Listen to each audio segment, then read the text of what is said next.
Welcome to the Broken Agenda podcast, sponsored by Laughing Rock Technology. Good, Ebon? All right, everyone. So it is January 19th, 2022. This is the Broken Agenda podcast. And with me is Jimmy. Why are you giggling? Oh, you're an animal. Potty mouth. You're mind. Jimmy Klopp, Tyler McCulley. I am Craig Stoneha, and today we are talking about the dark web. We've been excited for this topic for a while. Yeah. I know Tyler has some personal stories. Jimmy's got some personal stories. I've been on the dark web. We've all been there. We've all done it, at least at this table.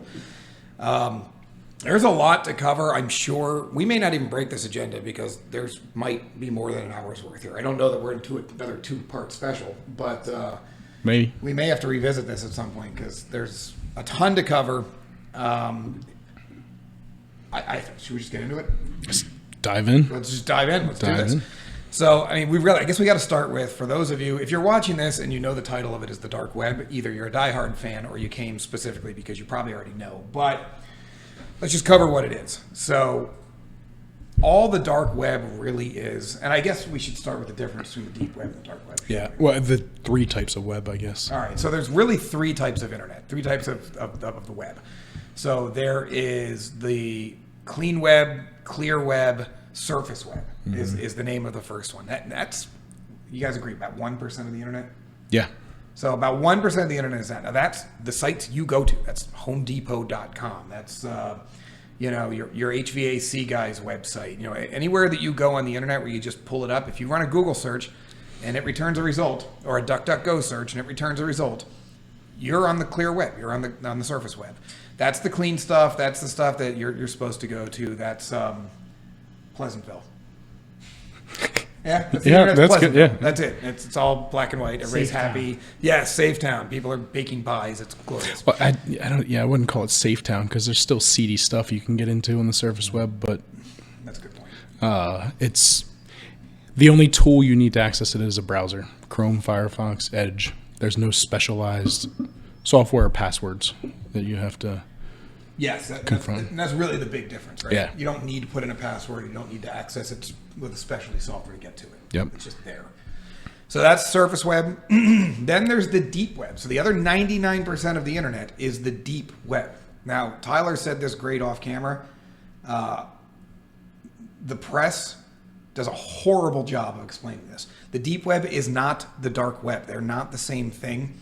The deep web is anything you can't just go to without having some sort of specialized access. So if you need to put in a username and password to get to it, like your web banking, that's the deep web. If you need to pay for a paywall to get to the New York Times website, that's the deep web. It is not publicly accessible without you authorizing yourself in some way, shape, or form. Email, your email services, your office services, all that stuff that you got to have a subscription and log into. Yeah, even if you have an intranet site for your company, Yep. Anything you would log into or have a password for is technically deep web. deep web. Absolutely. So, but we're not talking about either one of those. What we're talking about is the third type, which is the dark web. So the dark web is about 5% of the internet. I think that's what figure. I mean, some research figures, but I think It it's so varies. vast that nobody really has a firm grasp on it. It is tough to nail down. Yeah. Well, and we'll get into why it's so tough to nail down because it's a constantly shifting landscape. But general consensus is about 5% of the internet. So it's a substantial amount. I mean, it's a decent amount of the internet. The internet's pretty big. Is the dark How web. big is the internet? Does it go on forever? I don't I know. don't- I think it's about a gig of terabytes, right? A terabyte a gig. It's about a terabyte of gig. So I would That's a say great thing. A gig of terabyte. it is. It's a gig of terabyte. I feel like is either a lot or a little. I have no idea what that is. I love. You got to make it something. I'm never going to stop mentioning that. It's a T-shirt. It's the greatest. It is. It's a should absolutely T-shirt. be a T-shirt. It's a gig of terabyte. I want a T-shirt. Now that you're saying it. We should have them made. The Broken Agenda. Give one It's a to gig of everyone terabyte. give one to everyone at the office. There you go. I love it. 5%. So to give you an idea of how big that is, I don't know, big. I heard, and I'd have to find it again, but it was petabytes. The total internet? Or the No, the dark web. They were saying that surface web is X, and just a few of what they could find on the dark web was measured in petabytes.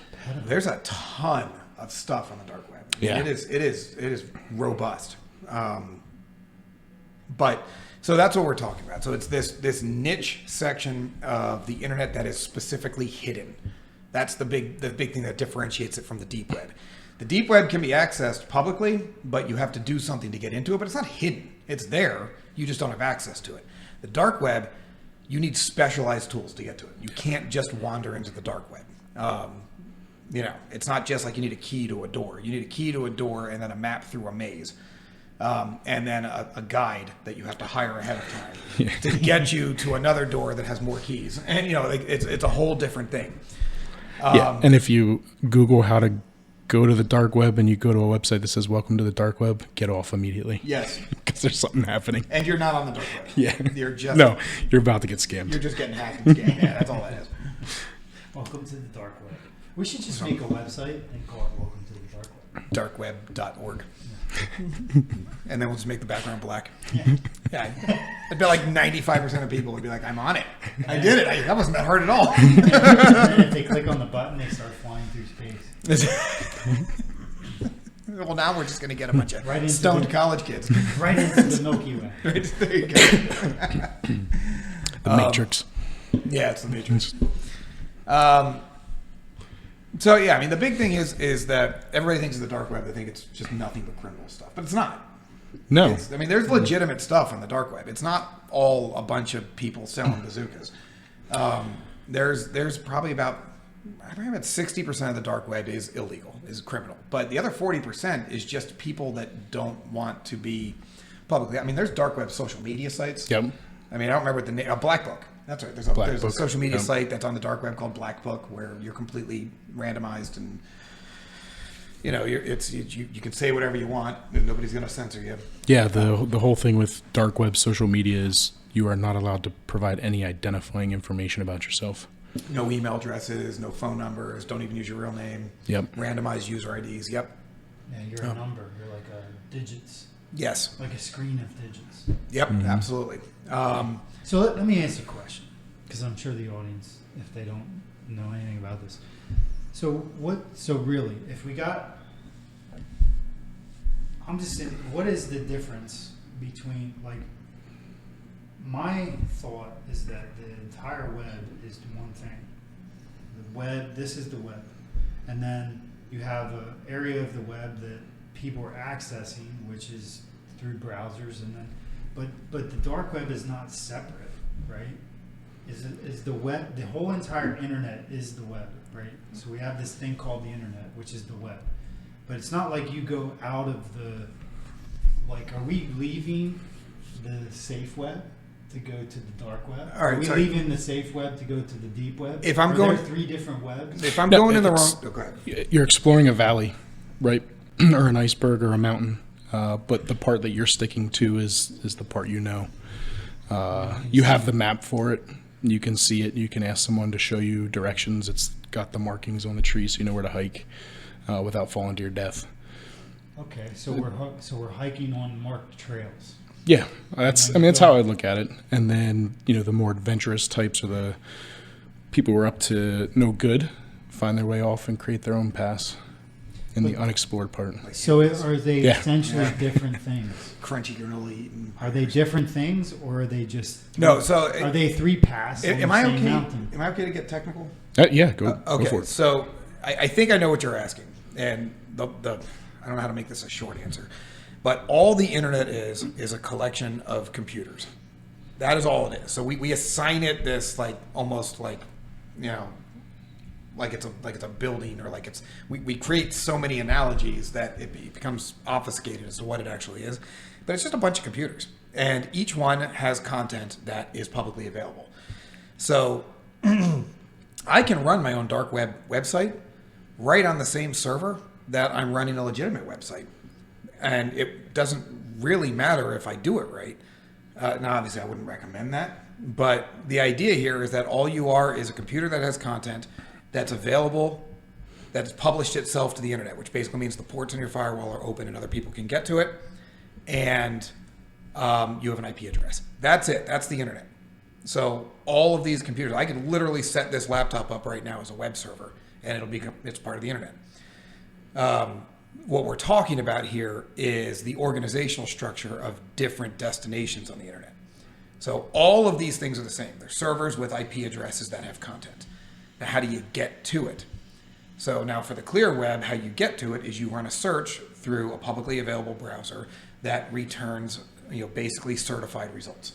And it says these sites are legitimate sites that have content that relates to your results. And it filters out all the stuff that either it can't see or that isn't relevant because it's hidden or whatever. It just filters all that out and just gives you stuff you can get to.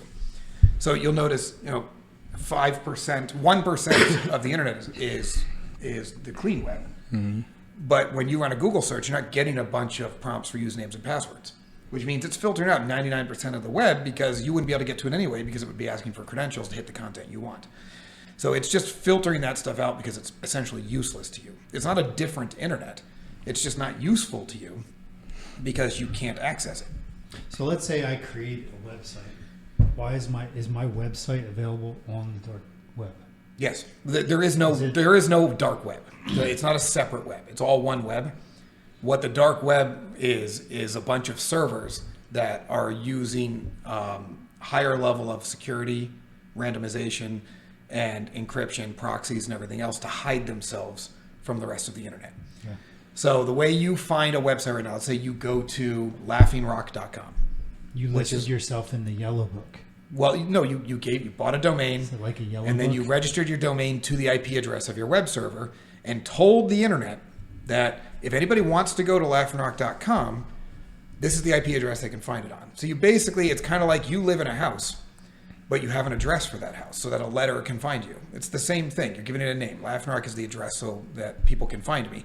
I'm also, when I build whatever content I'm putting at laughingrock.com on that IP address, I'm also telling Google and Edge and everybody else it's okay to index me. Like I'm opening it up with the way I code the site to say, go ahead and index, and if you see something that's relevant to a search, go ahead and drive traffic here. It's cool. I'll play by your rules so that you send me people. What people on the dark web are doing is blocking indexing from major browsers, essentially hiding themselves and their IP addresses and everything from random searches, and then hiding it all behind encryption and randomization so that even if you do find them, you can't get in. So it's the same internet, but they've kind of burrowed down deeper and kind of said, we don't want to be found unless you know how to find us and we allow you to. So I like your map analogy, like you said about the addresses. So if you are living in a neighborhood in a suburban community, you have an address, you have a post office, they know your address. Mm-hmm. You can get your mail there. If you move out into the sticks, like say you bought land, you built a house, and you told no one about it, that's like being on the dark web of the earth. That'd be right. Yeah, or even still, if you lived in the burbs and you had an address and you had legitimate mail and everything else that went there, but you set up a casino in your basement and you never told anybody about it, you didn't register it with the IRS, you didn't tell the IRS that you were going to get mail for your casino in the basement, you just invited people over and did cash games in your basement, that would be the dark web version of your house. Like now you've got this illegal thing, which is an entity. It has real products and services to offer, and people definitely want those products and services, and they're willing to spend money, but you don't publish it anywhere, you don't tell anybody, nobody knows it's in that basement. It's part of your house, it's part of the address system, but nobody knows it exists.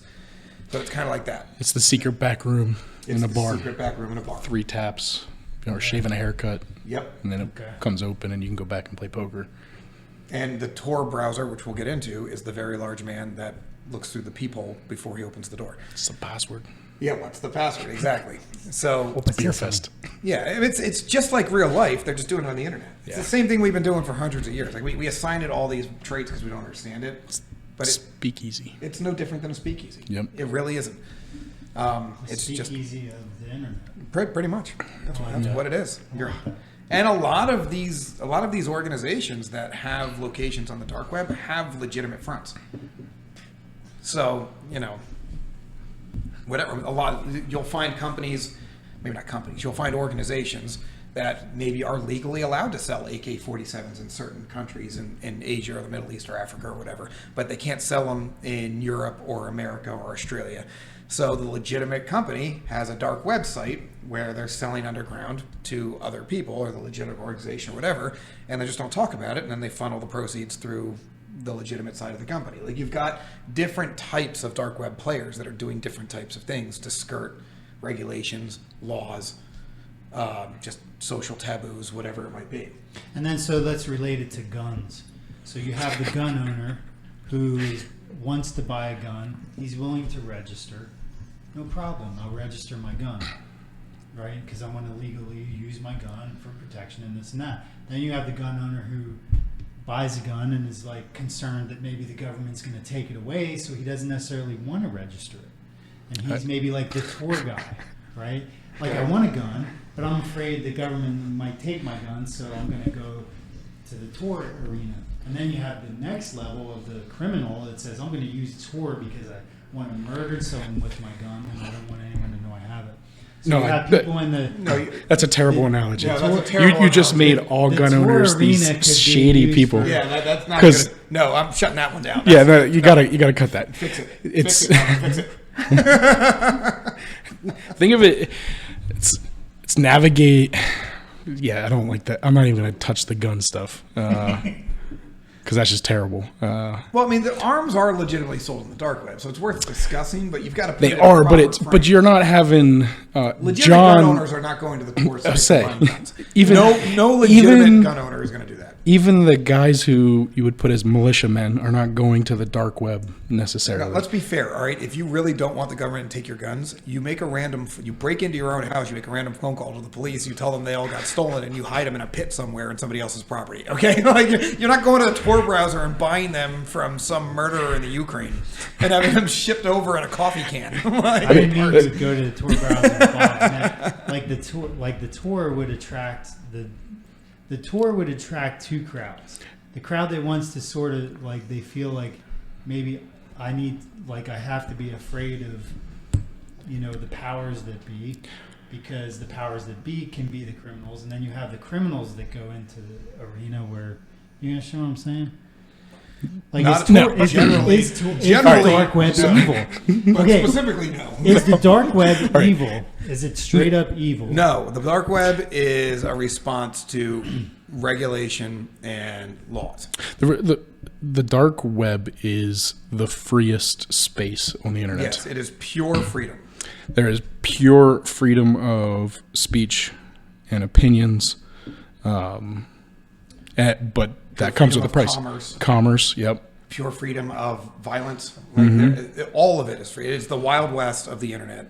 So what I was saying, the relation I was trying to make between the gun owners, is that you have evil people. I think he's talking about you. I literally just made like every gun owner some shady. Buy all my weapons on the dark web. Mike, just flip it over to drugs. I didn't word anything properly because you guys aren't getting what I was trying to say. So I'm gonna I get what you're trying to say.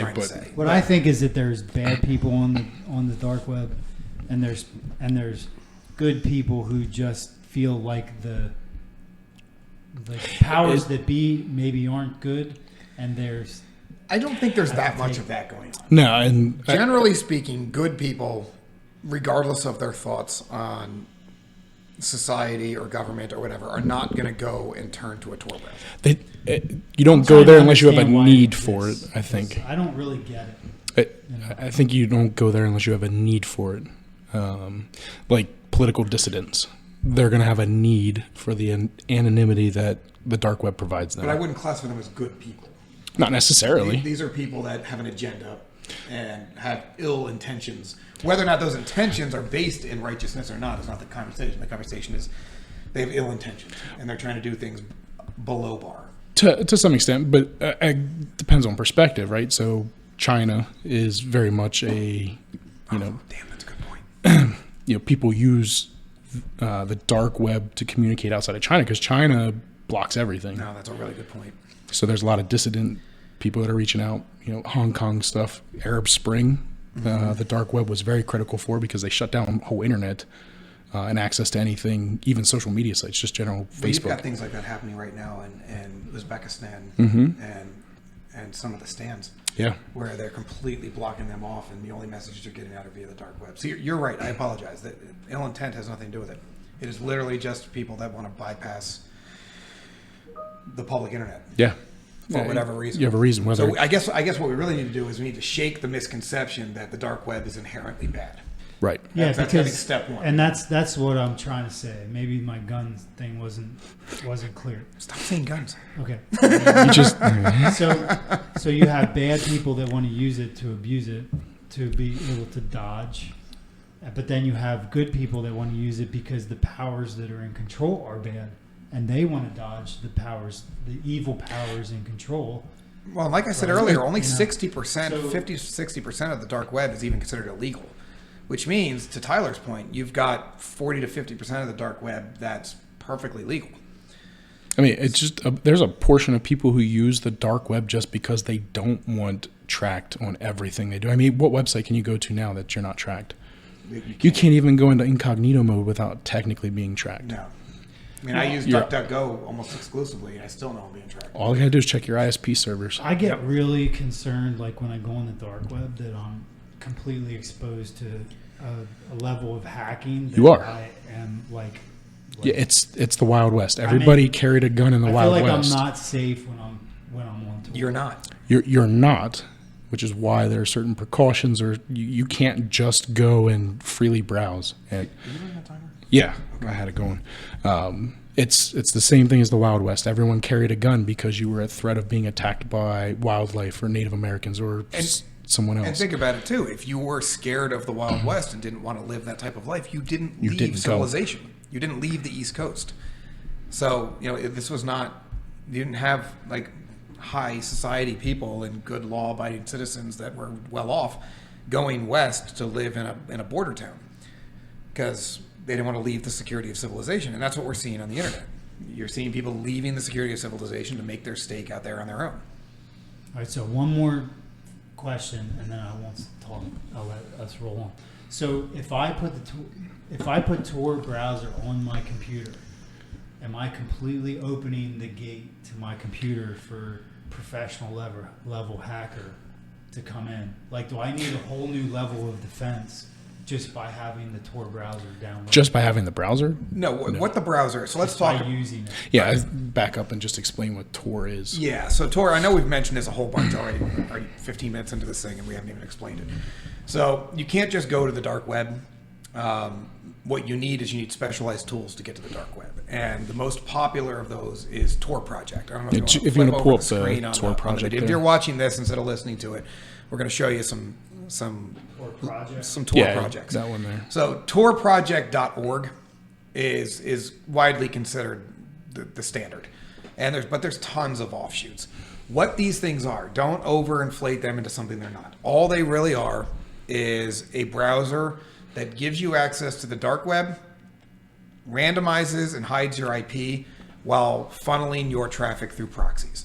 The idea is that theoretically, backtracking you back to where you're coming from should be impossible or very difficult, is the concept.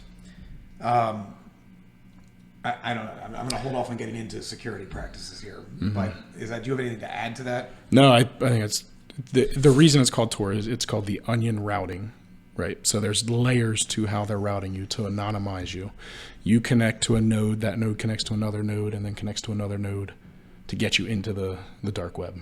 So it's anonymizing traffic. The node that you connect to only knows the node that you came from and the one you're going to. Theoretically, correct. Yes, theoretically. That's the whole purpose of it. So if you connect 5 nodes deep, the second node doesn't know about the 4th or the 5th node. Now, there is a downside to this. Tor browsing is exceptionally slow.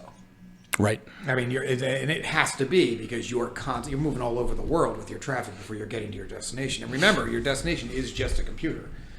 So you might be routing through India, back through the Ukraine, back through Russia, back through South America, back into the States, back over to Indonesia, and then hitting a computer in Nicaragua.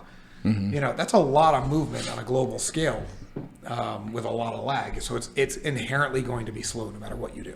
Well, let's just look at the highlights on the browser. So they have your blocking trackers, right? So this is kind of what you talk about. Like if you want to be able to go on the internet without somebody tracking you, that's pretty basic, right? I mean, most people would like that. A lot of people would like that these days because I feel like there's kind of these organizations, these corporations are sort of infiltrating your privacy at this point, taking your data, collecting it, selling it. Right? So defend against surveillance, right? How does that turn into a good when you're not a bad guy? No, that's the whole connecting to a node. The node doesn't know what's happening 2 steps down from it. It only knows what it's doing after you're connected to it and what happened before. So they're saying you can't trace through all that. But so we're making the assumption here is if you're a criminal and you're being surveilled, or you're No. I think the implication is not that you're a criminal. The implication is that you don't want your destination being able to backtrack you back to where you're at. Yeah, I think we got to try to stay away from the only criminals use Tor. Yeah, and I think we already said it, but we have to break this concept that the dark web is inherently bad and illegal. and this is why I'm asking these questions. No, it's Yeah, good. no, it's- I yeah. want to say it again. You can bring clarity. Yeah. Because if somebody reads this, defend against surveillance. How does the person that comes in and look at this website defend against surveillance? See, I think the A idea. criminal's going to use this because he's going to do stuff illegal. And I think you're thinking of surveillance as law enforcement. That's not what they mean there. What they mean by surveillance is anybody, whether it Just be Google. Yeah, whether it be Google, whether Facebook. it be the website you're going to, whether it be the websites you've passed through, the nodes you've passed through, anybody surveilling you. Not the CIA, not the FBI. Like, this isn't implying that you're afraid you're going to get caught doing something. This is implying that you don't want anybody to know who you are and where you came from, period. Doesn't matter who they are. Doesn't matter if it's just me looking at my personal web server and you're one of your proxy nodes is through my environment. They still don't want me to know who you were. Yeah. It's one of the big things with the Tor browser is it makes all users look the same. That's instead of like my instance of Google Chrome identifies me as me and identifies you as you, that type of stuff. Tor is supposed to mix everyone's data together to anonymize and avoid the fingerprinting and stuff that you would see. which is what And we're it does a surface good web. job. looking at right Yeah, now. it does. It does. It's a well-crafted piece of software. Multi-layered encryption. That's just encryption. They love fancy terms, but they encrypt your data. And That's all it's saying. so, like, what does that mean to the common person? That means that anybody looking at your data stream in transit is not going to see anything but gibberish. So Yeah, much like an SSL certificate on a clean web or on a Surface Web website, you're going to do a handshake with wherever you end up, and there's going to be encryption on your data flow. So that's pretty standard on the internet, even in the Surface Web. So, it, like, scrambles your like, it would take your English and go to like Like the Yeah, communications are that's an secured. Exact definition from my technical library. You must be reading my literature. Well played, sir. Even enunciated it perfectly. I'm very impressed. It's it's just encryption. Encryption's pretty standard anymore. Okay. So, I mean, a Tor browser is not a bad thing, nor is it even necessarily associated with the dark web directly. I think you can still access the Surface Web through a Tor browser. I'm 100% sure you can. It's just anonymizing your data Yes. as you connect. But the problem is you lose the safety and control that you get through using the Surface Internet. So Yeah. you could get to Surface Internet websites, or you could wander into a human trafficking site in Central Africa. You just, it's all there. Like, nobody's filtering you out to make sure that you don't wander into some shifty stuff. So, which is why most people, this sounds like a good thing, but most people aren't going to use a Tor browser for their day-to-day browsing because there's results you don't want. Yeah. And it's not a search engine. I shouldn't say results you don't want, but it'll allow you to go anywhere. Yeah, Which is not there's necessarily something you want. No guardrails. No guard. Thank you. That's a good way to put it. There's no guardrails on your web traffic. So you could drive down the side of the mountain. You just You could drive right right down. right into that valley Tyler talked about, and crash your car and die. So, I mean, it's a weird concept. It really is. But the Tor browser is the gateway, or any of the Tor type browsers is the gateway to the dark web. Why would it is not the dark web. Why would somebody want to go there? Do we have an example? I mean, there's tons of examples. I mean, we can talk about. You could start with the privacy. Well, why don't you talk about the origins? Like where Well, it came from? say so. I think that's important to point out too, because this Are we is halfway through the show already? We're halfway through. Sweet, Yep. Mary Magdalene. Okay. So the Tor project itself is a 501c3, which is a nonprofit organization. Their roots come from, so the Tor browser, Tor routing, onion routing, was developed in the Naval Research Lab by the government as a means for having like secret agents communicating anonymously with each other Through the early web. Early web. Early web. Yeah, but it was a project by the Naval Research Lab to find a way to anonymize who was chatting. Like, you didn't know what agent was talking with the other agent. It was just the information could be out there. DARPA eventually took over it, and I think it was like 2002, 2003 is when they released the code to Tor, the onion routing, as an open source project, which is where the Tor 501c3 came in. And actually, Jimmy is going through the sponsors. It's advertised. So one of the biggest sponsors for the Tor project is the U.S. State Department and DARPA through various universities. But that's always, there are points that I've heard where there are nodes. I think I have an article there about how the Edward Snowden revealed how the NSA used to snoop on the Tor project.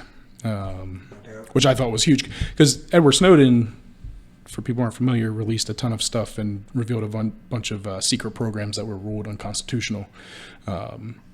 He used Tor pretty extensively in his when he was releasing his information, but also noted that it's better than, but it's not the best thing for your own anonymity and security, because the NSA does have the ability to monitor just by simply starting their own node. They can monitor traffic and see where you're coming from. So if they're the exit node, then they know who you are and all that stuff. And you have to remember, with given enough resources and complexity, there's no such thing as an untraceable connection. Right. And you're passing through servers, you're leaving fingerprints at everything you touch. Yep. If anybody has the resources, the knowledge, and the ability to implement it, it doesn't matter how many proxies you're going to make it difficult. And think of it this way: anytime I talk about cybersecurity, I always talk about it in terms of a house.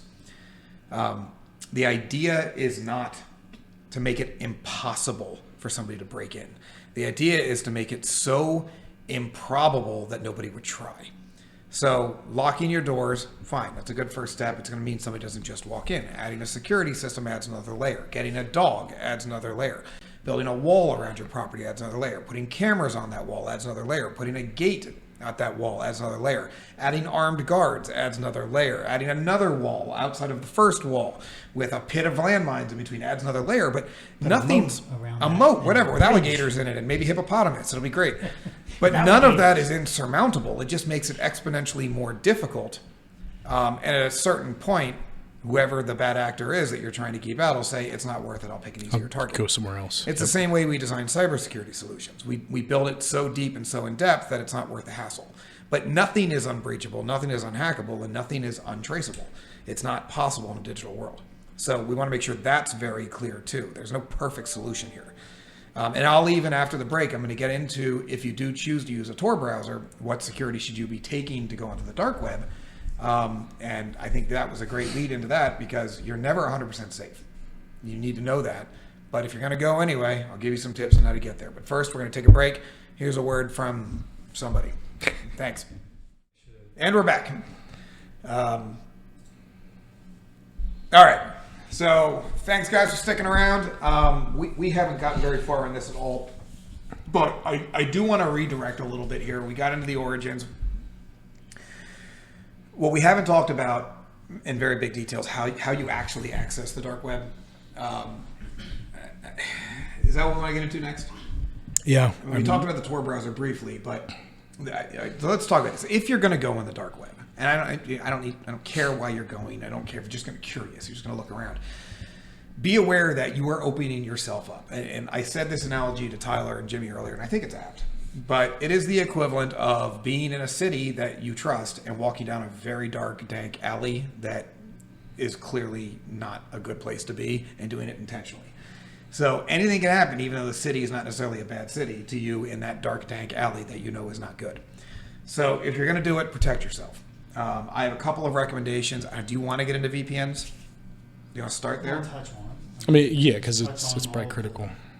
I personally don't recommend VPNs for this particular activity. I think the Tor browser covers all of your encryption and randomization needs that a VPN would normally do. I think it's one extra proxy and a sea of proxies. You guys may disagree with me, and that's fine. I don't know if it's going to get you anything. No, I mean, I don't think there's any. The browser is almost a VPN browser. They're two different things Yes. in their Why functionality is it safe to just use the browser? because of their routing method. So VPNs, you're using their servers to route your traffic. Those are known things, and there are certain things you have to know with VPNs, like where are they based out of and that kind of stuff. Who can they give your information to? The Tor browser, because it's anonymizing all of your data and routing through nodes. Am I saying this right? Yeah, Kind of. proxies. Proxies, yeah, proxies. Yeah. It's more anonymous to go just via Tor. Now there are anonymous VPNs, but very different technologies. Sorry.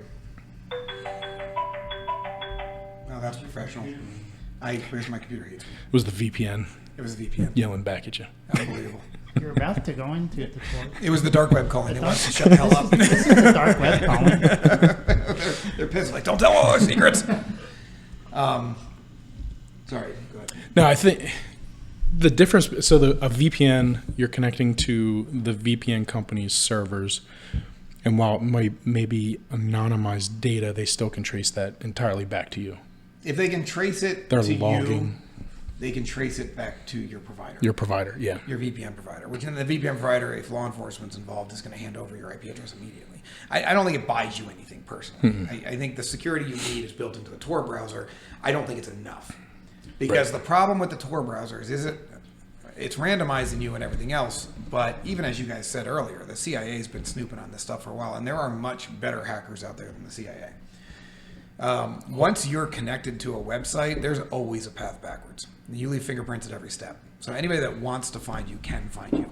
And it does not, the Tor browser doesn't, there's no inherent security in the Tor browser. It doesn't stop you from downloading, sniffers. It doesn't stop you from downloading, insecure Trojans. software, Trojans. All of that stuff can come from your surfing habits once you're on the Tor browser. So while the Tor browser gives you a layer of protection on your initial connection, once you start going to these dark web sites, whatever you're downloading from those sites, you're downloading from those sites.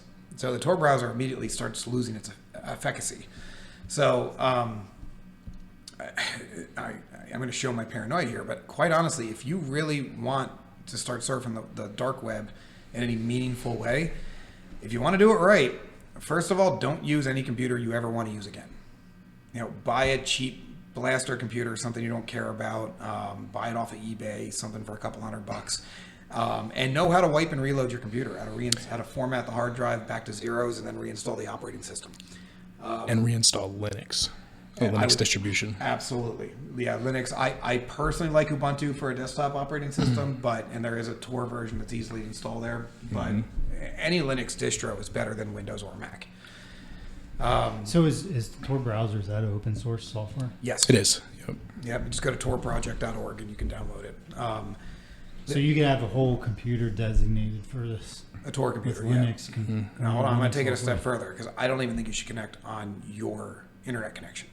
Okay. Because obviously everything about the internet is IP addresses, and the source, no matter how encrypted or randomized you are, your source is your IP. So if you do download, some sort of malware while you're on one of these Tor sites, they're going to immediately be able to pick up what your IP address is. So they're going to bypass all the security in the Tor browser because they're just going to be using your general internet. Especially once you disconnect from Tor entirely. Like you're not, unless you're killing your internet connection. Right. So, 1, use Linux. 2, Don't do it on any computer that you care about. 3, know how to manage the computer to clean it up and send it back to factory defaults. In fact, my personal recommendation is make an image of a clean computer set up the way you want it set up before you've ever gone on the internet. Save that image somewhere, and then once you're done browsing on a Tor browser, write your hard drive back to zeros and restore the image back to what it was before. And 3, don't use your internet. Don't use your company's internet. Don't use any internet tied to you. I mean, in a perfect world, you would get a parabolic dish and you would hack somebody else's Wi-Fi. That's a decent distance away. But I realize that's going a little crazy. But even if you just use some other internet connection, Are we even helping the common folk? no, this isn't a common folk thing. Look, I'm going to be very clear. common folk? If Zero you are purpose to be common there. folk, if you are just a person that's living your life and loving life and having a great time and have kids and go to a job and everything else, don't go on the dark web. Don't do it. Don't do it. It's not going to end well. They love when you show up because you don't know what you're doing, and they're going to destroy you. Like they're looking for you, and you came to them. You went to the lion's den covered in meat. Like, don't do it. I want to go to the lion's den covered in meat. Like, look, I've been collecting Wi-Fi passwords for people I marginally like for years, so I can sit outside their house at 3 a.m. and go on the dark web. I want to take one of my old computers, put Linux on it, set up the Tor, and figure out how to get on the dark web. Great. Hack a Do it. neighbor's Wi-Fi. Don't do it on your own. No, I mean, that right there might be where VPN would help. I would say that would be the one instance because you can anonymize the traffic from your ISP. So at least even when you're off the Tor browser, if you did download something and you're on the internet, as long as your VPN's connected, it'll still look like they would still have to figure out who you are from the VPN provider, which Which, if you're selecting the right VPN provider, they shouldn't be able to do. no, they're not going to release it. So there is some value to a VPN in that scenario. So Like a yes. VPN won't protect you from, like if you were doing criminal activity, but a VPN will protect you from somebody attempting to do criminal activity against you. It could theoretically protect you from both. Yeah, it's a way to two-way explain street. it? Yeah, no, the whole idea behind a VPN, the only thing a VPN's really giving you is right now I'm on the internet on my laptop at my house. And anybody that sees me on the internet is going to see exactly what my IP address is. They're going to be able to reverse look up my IP address and find out where I'm at. Bang, that's it. If I use a VPN, I can make it look like I'm in France. I can use an IP address, route it through a French server, and now the IP address they're going to come back to that I'm coming from is some server in France. But a super hacker could figure all that out. A right? super hacker can figure anything out. I mean, the internet's just a bunch of ones and zeros. Yeah. Like, what would you do on the dark web that would cause a super hacker to like put you on their blacklist? I mean, well, you got to understand, some of these high money illegal activities are going to have some pretty powerful IT people keeping them safe. Because part of the reason why it's so hard to index the dark web is because it's constantly closing down sites and opening new sites, constantly shifting because they don't want to stay in one place for too long because they don't want to, they don't want to get caught.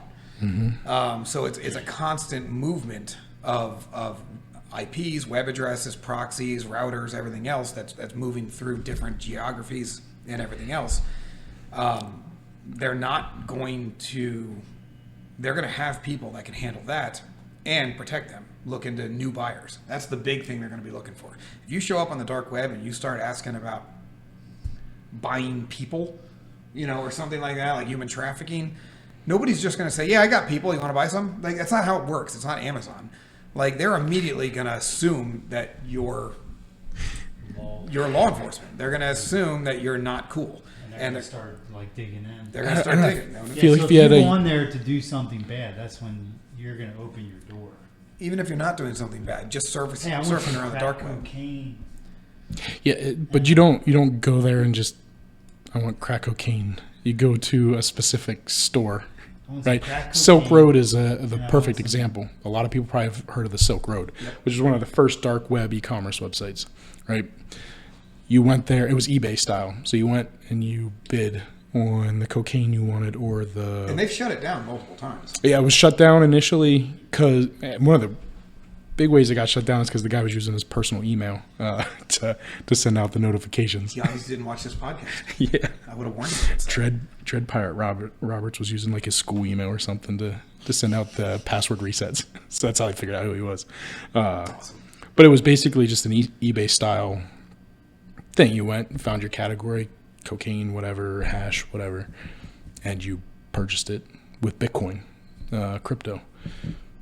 It was big for that. And then I think I saw a documentary once that the United States Postal Service is the biggest drug trafficker in the world because you would buy it and ship it through the USPS because they're not technically allowed to go through your stuff. So, but you weren't just going out and putting out a message like, who has coke? It'd be like walking into a dark alley and be like, where are the coke heads?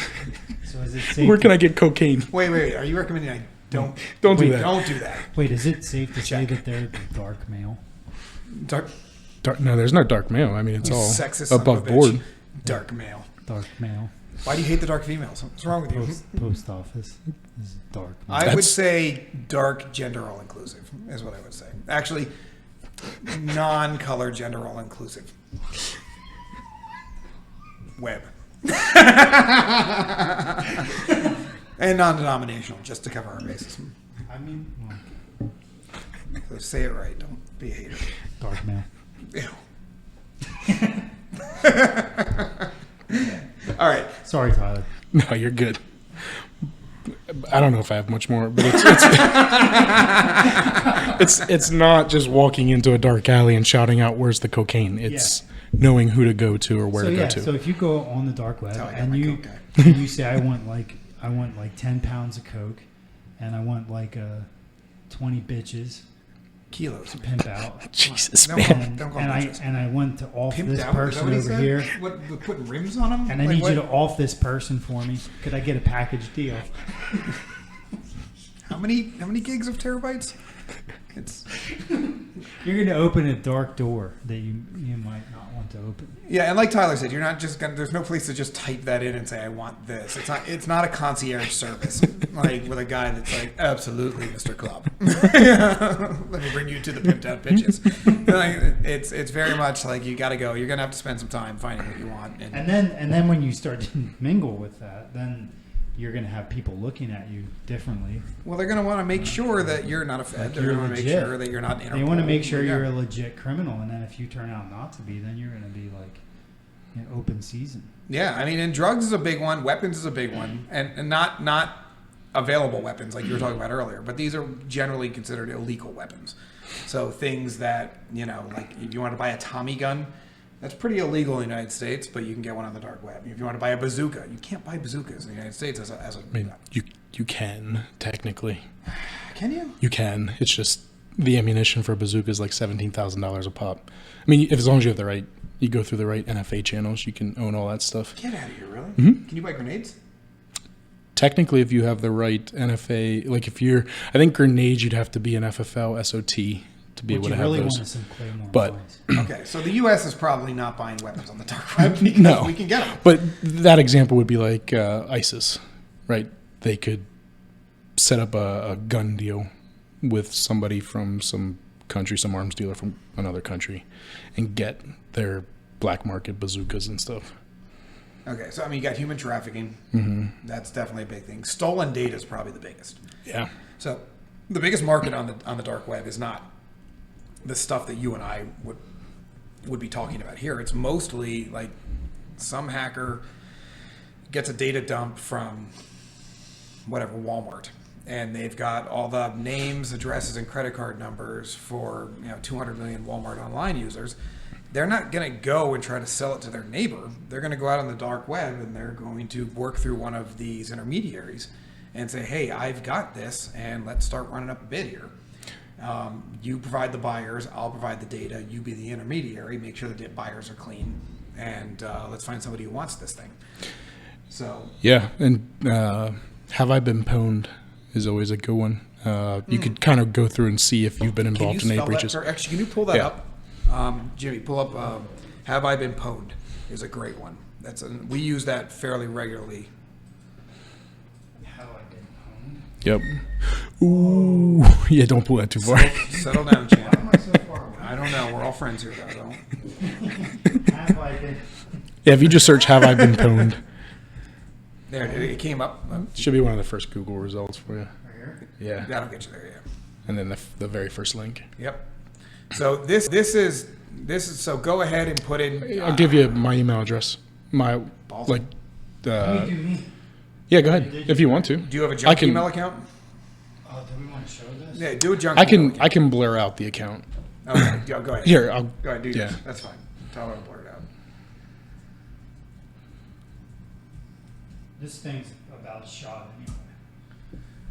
I'm about to. Oh no, Oh, no, pwned. pawned. So what Scroll this, down. What this is this is first and foremost a password integrity site, but it's going to look at a whole bunch of different stuff to see if you have any security breaches that are tied to that address. So essentially what this means is you were part of a data dump on the dark web. So maybe Adobe got hacked. So what It does it did. say? In October 2013, 150 million, and it's saying that one of them was tied to your email. So there was a data breach there. And they'll often explain the extent of the breaches. Are these all the breaches? These are all the breaches you're Yep. found in. That email address is found in. Combo list? Yeah, now you got to remember, some of these lists you ended up on because you were affiliated with somebody else. So, Adobe might have had a data sharing plan with Apollo, and it would be listed in their privacy policy. And now Apollo also has your data, and what they're saying is that you were probably also breached because of this relationship, because your data was there. Now you're listed on this that you've never heard of. So some people freak out that there's things they've never heard of on there. That's not uncommon. One breach generally leads to multiple. Anti-public combo list? Yeah, Okay. no, it's just like multiple data dumps that are put into one. Yeah. So the combo list are those Sit 0 day. 0 day breach. 0 day. Sit 0 day. What's that coin market? Oh, coin market cap. So there you go. You were involved Oh, in no that. You, crap. Get out. Dude. That's So listen. yeah, fr- you were involved in their market. I remember when they got hacked. this is a good tool to know if you should go change passwords, which you should be regularly anyways. Now, but- I rotate mine every Freelance. 3 to 6 months on everything. and leveraging Exact- a password Yep. management So- tool. Yes. Okay, so as the audience looking in right now, here's what I'll tell you. I mean, maybe I have an account with Adobe. I probably do. I do not have anything here. Nothing here. Nothing here.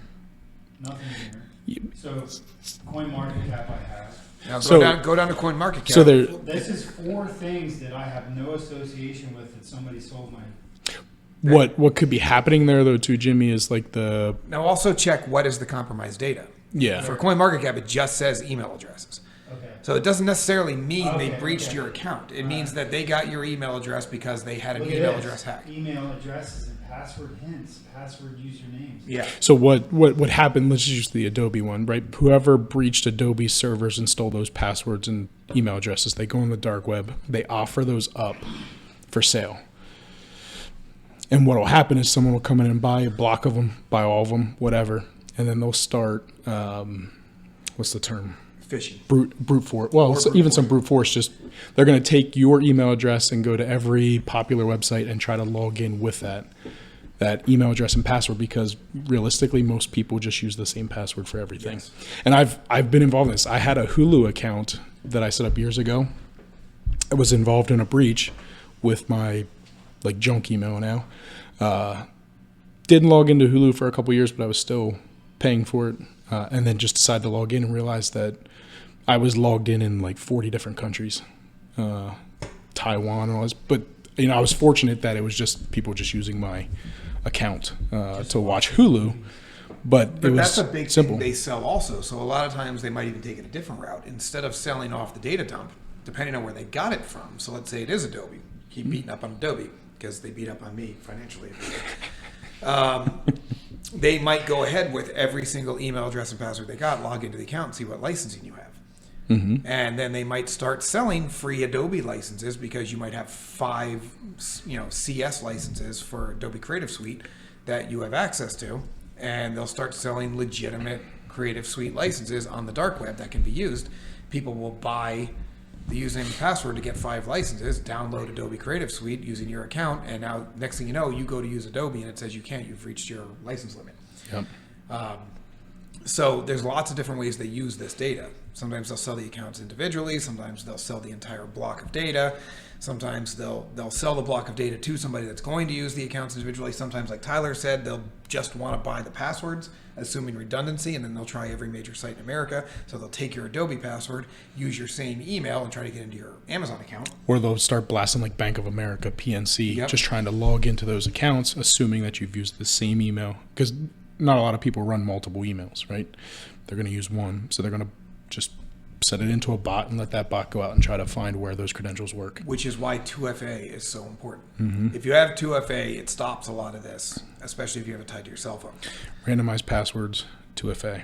That's why I think that's what initially got me started in password lockers. Is I had one password. Now I have a different password for every single login. And you don't and it's even know it. I don't know it. I know don't one know. password. How safe are they? Like, I wanted to talk to you about that actually. Password We're lockers. running out of time Yeah. here, so we can get into password lockers in a different episode. Yeah. But we this is should do an episode of that. we should. But this is dark web stuff. So this is what we're talking about. This is literally evidence of hacks that have led to dark web sales, right here.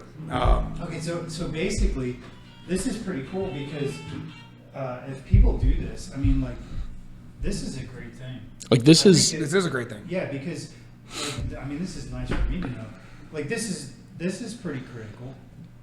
I mean, I know, like, I have levels of passwords, and I have Most people I do. have Like you might have a financial password, but then Yeah. you have a password for e-commerce sites. And then you Yeah. have general password, which this is one of my. This is general, so I'm not like extremely worried about it. But I like it because, like, what I could do now is just abandon these, just be done with it. Right? Yeah. Go back Change 'em. and come up with new. Gen. See, now I do it a little bit different than Tyler. I have a general password that I use for all sites. I don't care if they get hacked.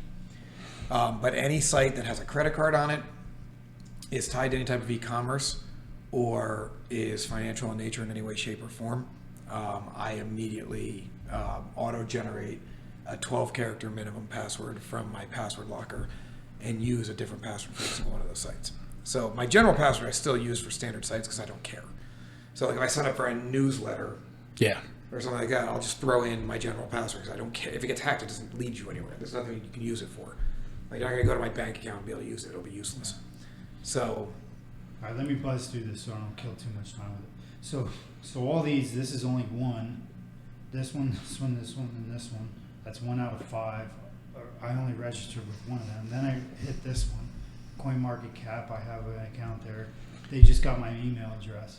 and we've only got 7 minutes left, so I think we can fly past this. I do recommend everybody Okay, you know, house. check your pawn status on your primary email or whatever you use to sign up for accounts. It is relevant and useful, and you should know it. Your LinkedIn was part of a hack. That's interesting. Parkmobile. They got credit card information, Mobile got my stuff. License plates. license names. plates. Yeah. Yeah. Now, what's funny is the one I care about least is credit card info, because I know the credit card company is gonna take. They'll care shut of it that. down. Yeah. It's the other stuff I care about. If you get enough information to get into my bank account, that's Share gonna cause this. me I real don't problems. even. I don't even have a share list. You don't think you do, You- And but they somebody got else could have date of shared birth. your they information. probably had what? Password. Yeah, they probably got your data from another site, and This is all under the board data sharing, but there's a lot of above board yeah. that data that's shared between, like you set up single sign-on or something like that There with you go. Facebook. And a lot of these companies have parent companies that own all of them, and they share the same database.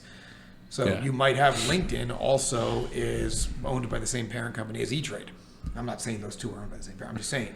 And now one hack breaches both. So there's a lot of stuff that comes into play here, which is why personal security is important. Yeah.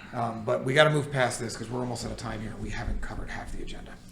Another big one, ransom. We didn't talk about this, but ransomware is a huge one on the dark web. We're not going to get into over crazy amounts of detail, but that's where ransomware comes from. Hackers develop ransomware. They sell ransomware as a package to people that want to do exploits, and those people then go out and try to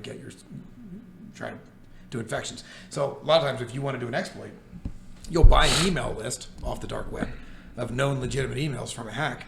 You'll buy a ransomware package from somebody that has built a really solid ransomware package, and then you will go ahead and develop a phishing email to get somebody to click on it based off of your email address, also based off a legitimate website they think you know about. Maybe you'll get a LinkedIn phishing email, and when you click on the link, you download the ransomware package, and now you got to give them $7,000, $10,000 worth of Bitcoin in order to get your data back. So this is where these things come from. They get the data, they get the package, and then somebody, a third party. So it's not usually the ransomware software developers. Like, you remember The Matrix? Mm-hmm. A bunch of guys came to Neo's apartment to buy some malicious software, and he's like, remember, you have no idea where this came from. Yeah, he's not hacking people. He's the software developer. He's selling the software to bad people to do bad stuff. So even if they track it back to the hackers, that did the ransomware attack, they're not getting to the source unless somebody rolls over. And, everybody knows snitches get stitches. So, so stolen data, I think we've hit that pretty hard. We can always get into that more. I think we should do more on that. Legitimate sites have dark web presence, which we haven't talked about. But Facebook has a dark web presence. New York Times, The Guardian. Yep. I mean, all of them. And Department of State. How do you know Yeah. they have dark web presence? They announce it. Like, Yeah, you they're can not see hiding releases. And a lot of them are freedom of press type things or getting tips like that you wouldn't want out in the open. Something's happening in Egypt or somewhere in But the you Middle can't go East. on the dark web and search for Facebook. yeah. Yeah, you can. Yeah, you can. You can And you'll go to find them. Facebook. Yeah. Yeah, you'll find them. The regular Facebook site comes up? It's probably Facebook.onion. It's a .onion site, but it's Yeah. Is there different stuff on it? they don't track you. You won't be able to log into it. Your username and password Yeah. won't work to get into the dark web of Facebook. So if you go to Facebook.onion and try to log into it, you're probably going to get flagged at Facebook site, first of all. But second of all, you're just going to get a username and password not recognized. Like, it's not for you. It's not for the public-facing Facebook users. Did you guys hear about all the Facebook employees that they hire to what do they call that? What's the word? Scrub the site? We're going to talk about that in the social media episode. Jesus. Yeah, Yeah. no, that's a mess, and you got to bring that up. Yeah, that's a mess. A big one too, while we're talking about hackers, is hiring hackers on the dark web. That's a big market. You can hire hackers. You can put specific projects on certain sites on the dark web with exactly how you want to hack and find if anybody can do it for you. A lot of wiki sites and leak sites. Yeah, WikiLeaks is big on the dark web. Yeah, and a lot of sites like WikiLeaks Yeah. that just find data and then leak it anonymously. So there's tons of stuff on there. There's also, Tyler brought this up, and I thought this was a great point. There's also a lot of scams on the dark web. So people assume they can get anything on the dark web, but you were talking about hitmen. I thought that was Yeah, it was one thing I was reading into because that was a big push in the media years ago. You can just go to the dark web and hire a hitman, and they'll come kill whoever you want.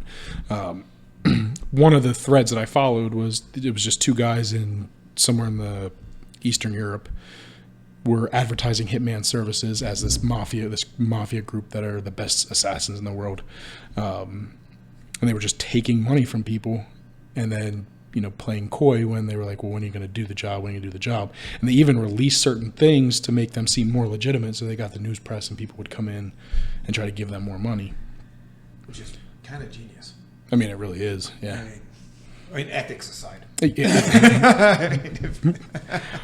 And I'm sure there are places where you can hire someone to do something of that nature, but a lot of it's going to be a scam. It's a lot harder to find than you think. Like, Yeah. hitmen And you are probably just- got to do something too. Like, you've got to expose yourself probably in some way. Like, For the last time, Jimmy, stop exposing yourself.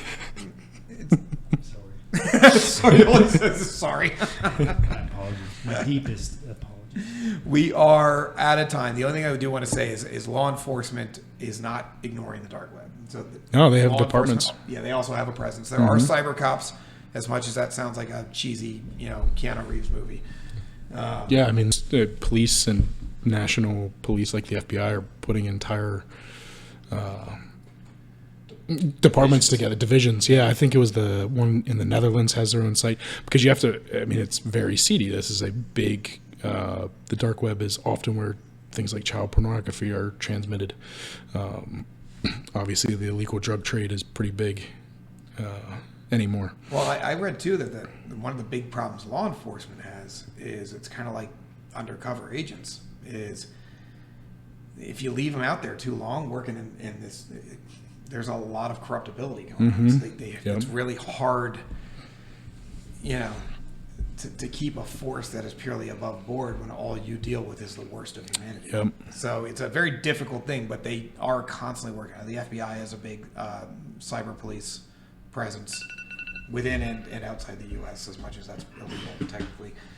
But so there are people that are out there monitoring. So not saying be careful because I don't think anybody watching this would do anything illegal, but know that this is not. Wyatt Earp is in the Wild West. Like somebody's out there gunslinging with the bad guys. So be careful. Be aware of what's happening, and be aware of your environment. I think that's a good place to stop. Yeah. I want to reiterate, I do not, nor do I think either of my co-hosts recommend going to the dark web. I think it's an interesting topic. I think sites like Pond are great sites to go and check your own personal exposure, and I would highly recommend it. But 9 times out of 10, going to the dark web is not going to result you in anything other than a weird experience. It's just, there's too much to consider and too many steps you have to figure out and know and make sure you're covering your tracks properly. Too many pitfalls. Too many places you can become a victim, I think. Well, it's like setting up a flare too. Like, you know, like you've got to walk in ready to defend yourself. Yeah. Like, Hey, come get me. yeah, it's not. New guy here. Yeah. Hey, I'm a noob. Can anybody help walk me through the dark web? Yeah, pretty sure your chat board is going to light right up. So I got a statistic for the show, an official statistic. Lay it on me. So 8 out of 20 of the sites that was my account, just so you all know, that was my email that I put in there, which we're going to probably blurb out, right? Because we got like, Yeah, we'll what is blurb it, it like out. 200,000 people watching these. So I don't want everyone to see that. All right, but so 8 out of 20 I had accounts at. So that means 60% of those sites I didn't even have accounts with. You didn't even know, yeah, you were listed I there. didn't even have my information on it. Yeah. So that Well, means- and that's that right there is relevant too. 11.75 billion accounts are listed in this database. That's more than there are people on the planet. So let's say it's safe to say that however many accounts you have, legitimately, approximately twice as many accounts have your information. I don't know if I can stand by that. The other thing you have to remember here. For me, this is what For just you it happened. was. Yeah, I It don't. just happened officially live. I think it depends on you, your exposure on the internet, how many accounts you have, and everything else on. Because I mean, I have my most secure email address that I don't use to sign up for much. Didn't show up on there at all. Same here. which you- Yeah. Yeah, my most secure. So I have multiple levels of email Yeah, addresses. that email I'm about to throw away. Yeah, because of this. Yeah. It's okay. Fair enough. Yeah. Yeah, I I'm mean, about to stop using it, and it's like it's become a junk email. gotcha. Well, you've got to remember too. There's multiple different types of users. And I've been So- using that email for 15 years. Yeah, and the age of the account matters too. The age of the email address. The more it's out there, the more it's out there. So, I mean, my dad will literally put his email address into any box that asks him to. It does not matter. It doesn't even. They don't even have to explain themselves. They can just say, "Give us your email," and he'll be like, "Okay." And I've And had then- that email so- on the internet with marketing too. I mean, my email is. Yeah, I mean, it's a highly exposed email address. It's going to get passed around, and it's going to end up showing up on sites like this. It's going to be breached. So Yeah. there's nothing you can do about it. And something I always like to point out with Have I Been Pwned is that's only tied to your email address that you put in. It's not accounting for places you've used your credit card that the data has been breached. So this is a good tool to know where you've been exposed to some extent. What I think would be cool is there a tool that you could put a credit card number in? No, that would be stupid. That would be poor data That security. you can't be That's giving the away. point I'm trying to make. Like, know where you're putting your data. Yeah. Like, make sure if you're paying for something, you're using a secured payment processor and all that stuff. Don't just throw it into some random website. Like the dark web. With dark web, or even a lot of places on the And for the love of God, Surface don't web. buy anything on the dark web with your credit card. yeah, no, don't. Anyway, I think we got to wrap this up. Jimmy, thank you so much. Is there any final thoughts I'm missing? No, I think we hit them. All right, Tyler, thank you so much. Everyone, I am Craig. This is Jimmy. This is Tyler. Appreciate it. Thank you for joining us. Hope you learned something. Look forward to seeing you next week. Have a great night. The Broken Agenda Podcast. Sponsored by Laughing Rock Technology.